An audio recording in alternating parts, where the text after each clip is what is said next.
भारतीय संविधान के मौलिक अधिकार। जानिए अपने अधिकार। नमस्कार दोस्तों, आज हम जानेंगे इंडियन कॉन्स्टिट्यूशन में दिए गए फंडामेंटल राइट्स के बारे में, जो हर इंडियन सिटीजन को एक गरिमापूर्ण जीवन जीने और पर्सनल फ्रीडम का अधिकार देते हैं।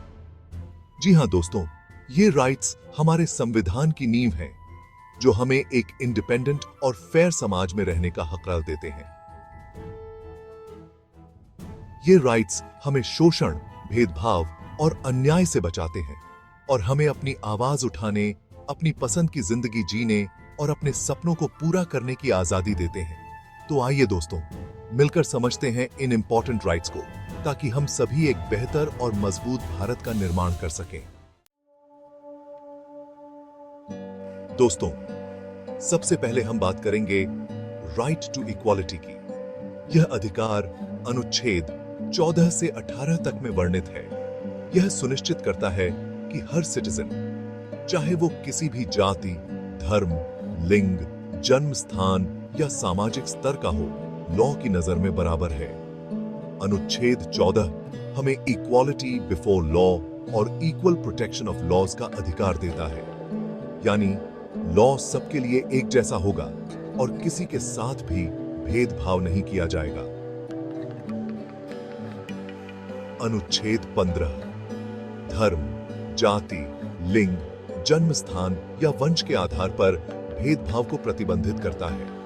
इसका मतलब है कि पब्लिक प्लेसेस जैसे दुकानों, रेस्टोरेंट, होटल, पार्क आदि में किसी के साथ भी भेदभाव नहीं किया जा सकता। अनुच्छेद 16 पब्लिक एम्प्लॉयमेंट के मामलों में इक्वालिटी ऑफ अपॉर्चुनिटी प्रदान करता है, यानी सरकारी नौकरियों में सभी को योग्यता के आधार पर समान अवसर मिलेगा और किसी के साथ भी जाति, धर्म, लिंग आदि के आधार पर भेदभाव नहीं किया जाएगा। अनुच्छेद 17 अस्पृश्यता के उन्मूलन की बात करता है। यह प्रथा सामाजिक रूप से बहुत ही घृणित है और इसे पूरी तरह से समाप्त करना हमारा कर्तव्य है। अंत में अनुच्छेद 18 एबोलिशन ऑफ टाइटल्स का प्रावधान करता है। इसका अर्थ है कि शिक्षा और सैन्य उपाधियों को छोड़कर कोई भी नागरिक किसी भी प्रकार की उपाधि धारण नहीं कर सकता। तो दोस्तों, यह था राइट टू इक्वालिटी, जो हमें एक न्याय संगत और समानता पर आधारित समाज में रहने का हक देता है। अब हम बात करते हैं राइट टू फ्रीडम की, जो अनुच्छेद 19 से 22 तक में वर्णित है। यह अधिकार हमें एक स्वतंत्र और गरिमापूर्ण जीवन जीने के लिए जरूरी स्वतंत्रताएं प्रदान करता है। अनुच्छेद 19 हमें freedom of speech and expression, शांतिपूर्वक और बिना हथियारों के इकट्ठा होने की फ्रीडम, संघ या यूनियन बनाने की फ्रीडम, भारत के राज्य क्षेत्र में कहीं भी घूमने की फ्रीडम, भारत में कहीं भी बसने की फ्रीडम और कोई भी व्यवसाय, व्यापार या पेशा करने की फ्रीडम प्रदान करता है। लेकिन दोस्तों, ध्यान रखिएगा, किसी भी अधिकार का मतलब यह नहीं है कि हम दूसरों के अधिकारों का हनन करें। हमारी स्वतंत्रता वहां तक सीमित है जहां तक दूसरे व्यक्ति की स्वतंत्रता शुरू होती है।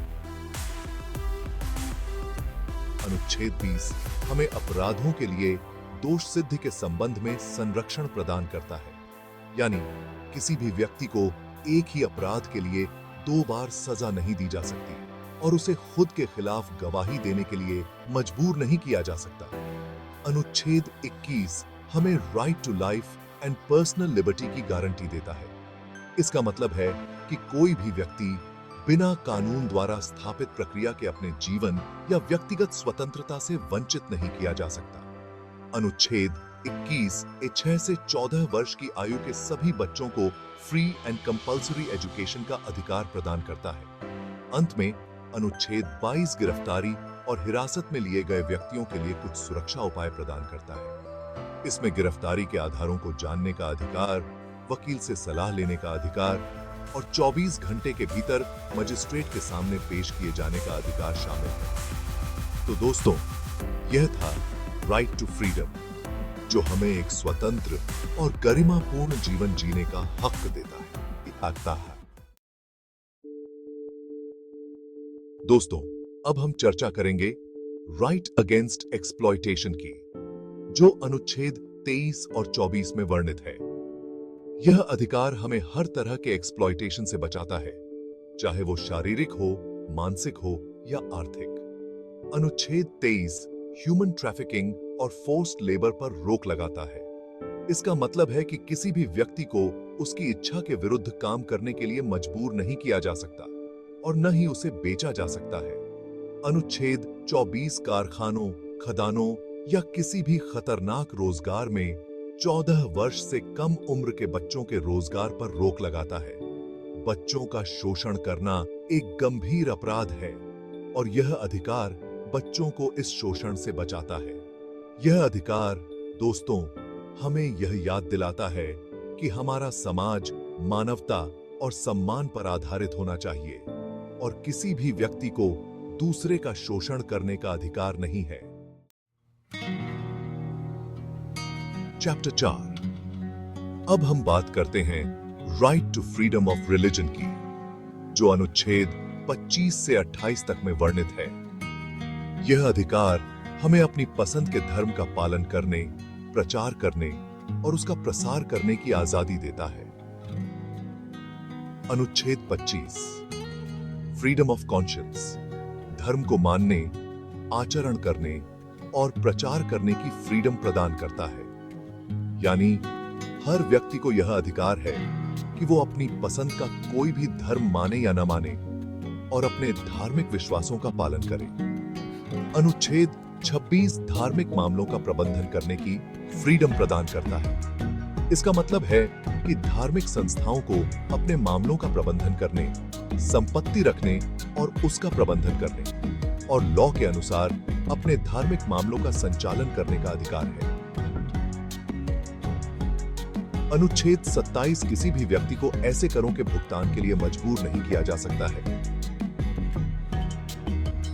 जिसकी आय का उपयोग विशेष रूप से किसी विशेष धर्म या धार्मिक संप्रदाय के रखरखाव और बढ़ावा देने के लिए किया जाता है। और अंत में अनुच्छेद 28 कुछ शैक्षणिक संस्थानों में धार्मिक शिक्षा या धार्मिक पूजा में भाग लेने की फ्रीडम प्रदान करता है। यह अधिकार, दोस्तों, भारत की सेक्युलरिज्म को दर्शाता है, जहां हर व्यक्ति को अपने धर्म का पालन करने की फ्रीडम है और किसी भी धर्म को दूसरे पर थोपा नहीं जा सकता। चैप्टर 5।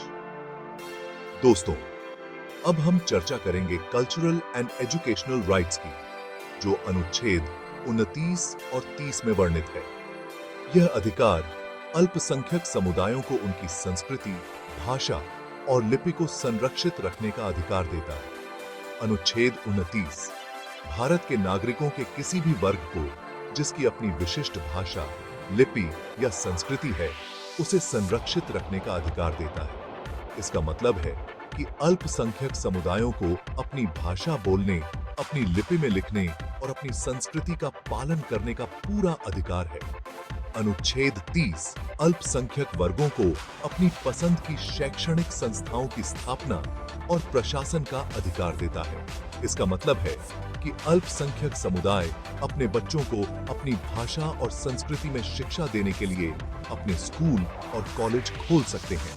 यह अधिकार, दोस्तों, भारत की विविधता को दर्शाता है, जहां हर समुदाय को अपनी संस्कृति और पहचान को बचाए रखने का अधिकार है। चैप्टर 6। दोस्तों, अंत में हम बात करते हैं राइट टू कॉन्स्टिट्यूशनल रेमेडीज की, जो अनुच्छेद 32 में वर्णित है। यह अधिकार भारतीय संविधान की आत्मा कहा जाता है, क्योंकि यह हमें अपने अन्य सभी मौलिक अधिकारों की रक्षा करने का अधिकार देता है। अगर किसी भी नागरिक को लगता है कि उसके फंडामेंटल राइट्स का हनन हुआ है, तो वह सीधे सुप्रीम कोर्ट या हाई कोर्ट में जाकर न्याय की गुहार लगा सकता है। अनुच्छेद 32 के तहत सुप्रीम कोर्ट को यह अधिकार है कि वह मौलिक अधिकारों के उल्लंघन के मामलों में निम्नलिखित प्रकार के लेख जारी कर सकता है। 1. हबियस कॉर्पस। 2. मांडमस 3, प्रोहिबिशन 4, सर्टियोररी 5, क्वो वारंटो।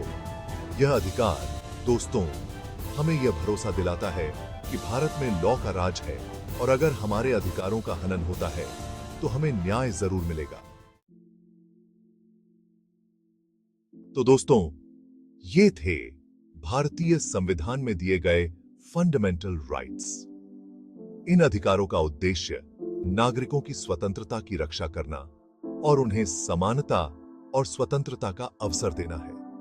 यह हमारा कर्तव्य है कि हम इन अधिकारों को समझें, उनका सम्मान करें और उनकी रक्षा करें, क्योंकि ये अधिकार ही हैं जो हमें एक स्वतंत्र, समान और गरिमापूर्ण जीवन जीने का अधिकार देते हैं। अगर आपके फंडामेंटल राइट्स का हनन होता है तो आप सीधे हाई कोर्ट या सुप्रीम कोर्ट में जा सकते हैं। धन्यवाद। ईद कहे।